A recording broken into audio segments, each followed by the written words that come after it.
Widespread in Australia's lakes, rivers, billabongs, and estuaries, or other waterways with enough food for their fish-loving lifestyle.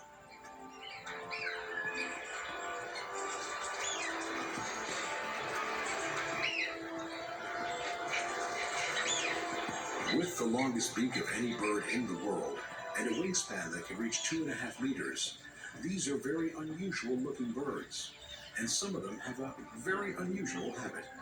They migrate, but not over oceans. Some migrate inland.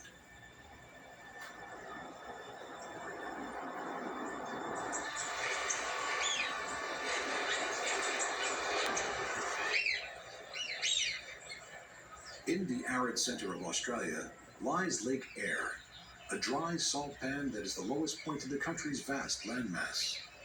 When rare rains bring water to the parched outback rivers, they begin to flow and bring water and life into Lake Eyre, and the pelicans follow them.